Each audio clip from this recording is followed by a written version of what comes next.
Hey guys, welcome back to my channel. So we're not going to dilly-dally too much.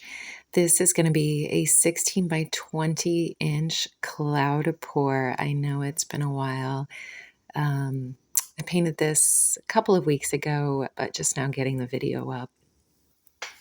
I've just been in this really autumnal mood, and the piggies we're using are Aphrodite, pumpkin pie, of course, all by this Little Piggy. I just think they're the best. Harvest Gold. And Syrah. Also, too, all of these colors and my recipes will be in the description box below. So, yeah, it's been a hot minute, and, it's September, and I really just, once the month September hits, I'm all about cozy colors, and this color palette was just kind of swirling around in my head. I feel like I always kind of go to this color palette when it gets this time of year. So, yeah, I have a little mark there. I believe I need like, oh my gosh, I can't even remember how many ounces you need for this size, but I will leave the information down below as well on how to calculate how much paint you need for your canvas size. So first color in is Harvest Gold. TLP has so many gorgeous golds, but Harvest Gold just has that really deep, earthy gold. That's Aphrodite, I think. This is Bordeaux Red. This is going to be my Vallejo Pearl Medium Cloud Mix that I am obsessed with. If you are new here, if not, you guys know. And you want to do a pretty hefty layer because these paints are thick. I prefer my cloud pour paints thick. This is going to be Prism Violet. Okay, actually, this is Aphrodite. So the first pigment I put in after the gold was actually pumpkin pie or pumpkin spice. Pumpkin pie or pumpkin spice. I think it's pumpkin pie.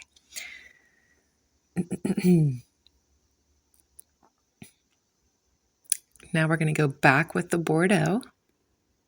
Just a little bit beside the cloud layer because you don't want to put a dark pigment beside the cloud layer. You're just not going to get the effect you want. Now this is going to be Permanent Blue Violet.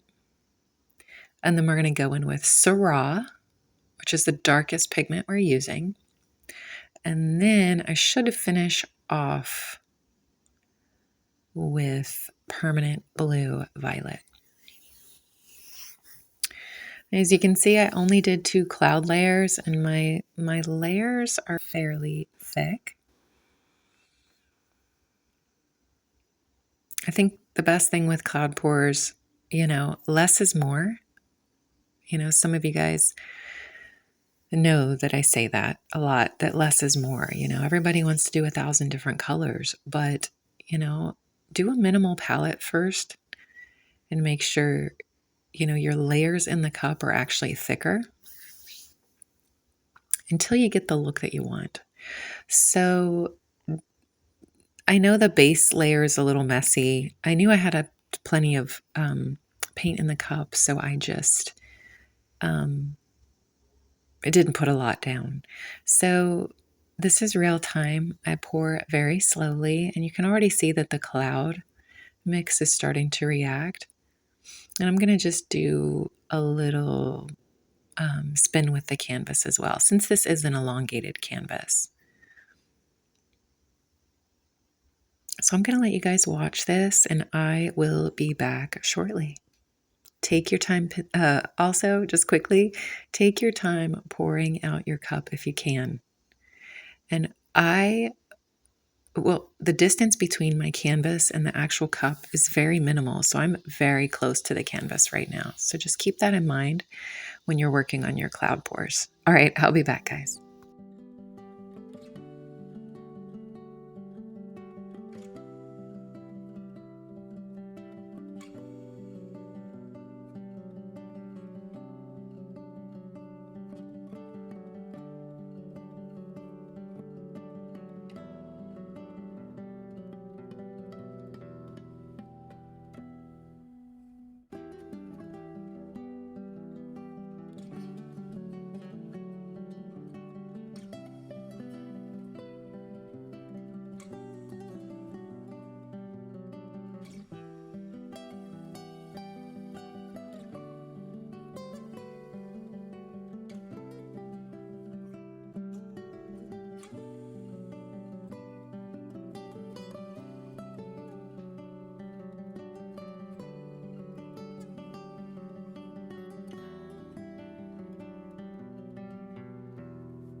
Hey guys, I'm back. I just figured I'd hang out with you for a second.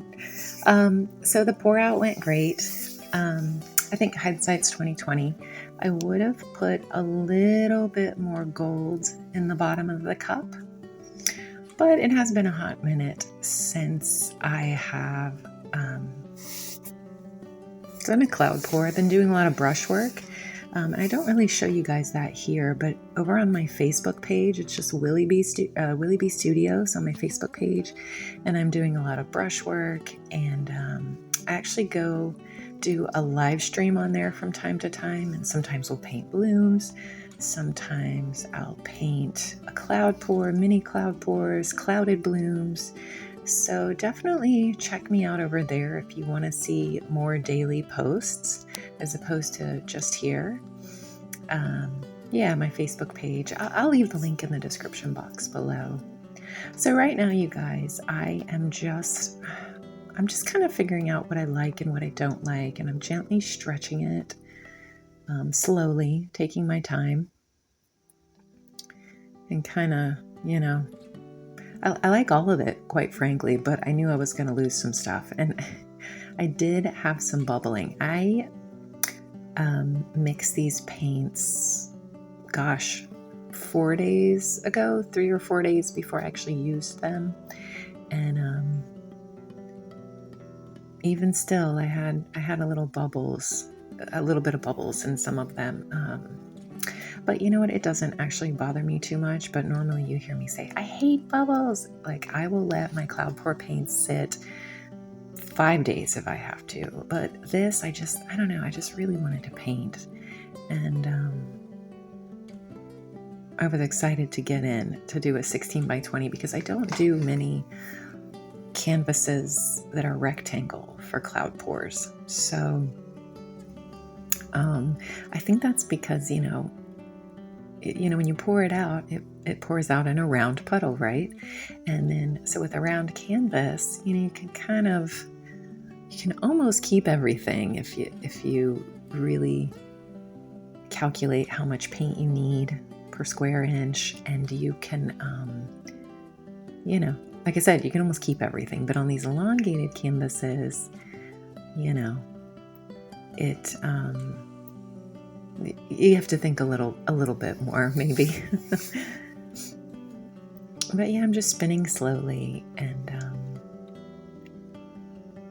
I will say too, so the last color I used in the cup was a permanent blue violet by Amsterdam, and I actually thinned it down a little bit because I was going to use it as like kind of the base color as well. But you know, that's fine to have your base coat be a little thinner, but you don't want to use that thinner paint in with your thicker cloud pour paints, because you can get some what I call wobbles. You can kind of see it there near the outside. See how it kind of has a little ripple? That's just because that paint was a little bit thinner. And so you can get that wobbly kind of rippled effect, which is not my favorite. And it was totally something I just forgot when I did this piece. So just always make sure, you guys, that all the paints you use in your cup for your cloud pour are the same consistency, so you don't get that. And then the paint that you use kind of as your base coat or puddle, if you want to call it that, that needs to be a little bit thinner than your cloud pour paints. I hope that made sense. So yeah, right now I'm just tweaking it. You know, I did have something I had to kind of dig out of the painting, and of course my tweezers were nowhere to be found, because that's always what happens to me, I feel like. So I'm just kind of stretching it down to, you know, cover up that little spot. But the clouds in this, I'm elated with them. The Arteza actually worked out really well. The Arteza Bordeaux is such a beautiful red, and I don't really like red. It's Bordeaux. I mean, that's what it is. And I think the purples and the pigments I used with this, I don't know. I really love this piece. But yes, the gold in the center, the clouding kind of ate it a little bit, and that happens. So that was just, you know, me needing to put a little bit more in the bottom of the cup. So like I said, I haven't done a cloud pour in a really long time, but it was awesome to jump back in because this piece dried beautifully. In fact, on my last live stream on Facebook, the people that showed up, they actually got a sneak peek of it dry.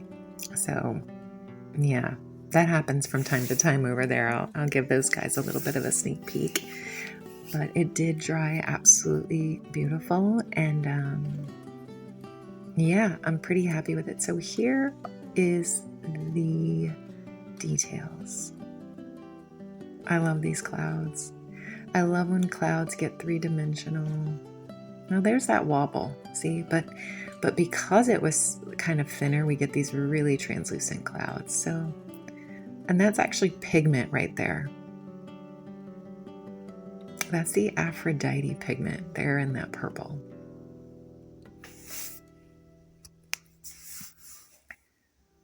There's the Bordeaux.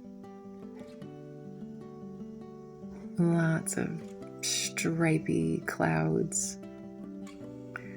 So, as you guys who have been with me for a while know, my goal is to get three-dimensional clouds that have opacity and translucency, and that's what we got. I want them to look three-dimensional, and I just love the twist in this and the curve. I actually really like this one. So here's some details, but let me know what you guys think. Like, share, and subscribe. And yeah, stay tuned. I'll do a dried video in the shorts in the upcoming days. Okay, guys, have a good one. Bye.